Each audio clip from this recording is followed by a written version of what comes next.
First ఏం కావాలి? గిన్నెవ్వండి.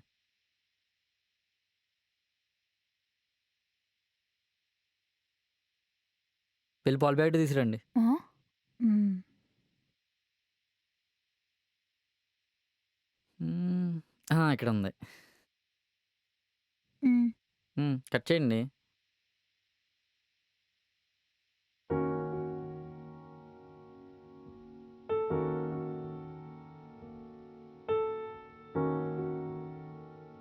నీకు కాఫీ ఒకటేనా లేదా ఫుడ్ ఐటెమ్స్ కూడా చేయడం వచ్చా?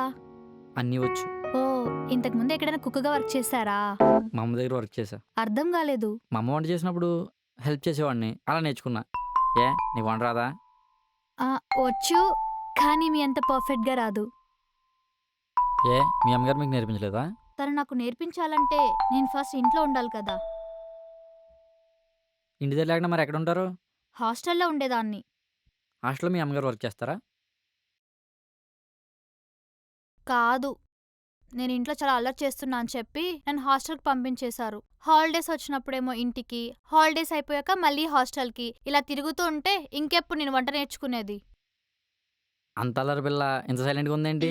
ఎప్పుడు అలానే ఎందుకుంటాను? ఎప్పుడూ ఒకేలాగా ఉండకపోయినా ఆ అల్లరితనం ఎంతో కొంత ఉండాలి కదా! హాస్టల్ లైఫ్ మొత్తం మార్చేసింది. లైఫ్ మారినా క్యారెక్టర్ మారకూడదు కదా! చిన్నప్పుడు చేసే అల్లరి ఇప్పుడు చేస్తే బాడీ ఎదిగింది కానీ బ్రెయిన్ ఎదగలేదు అంటారు. అది కరెక్టే.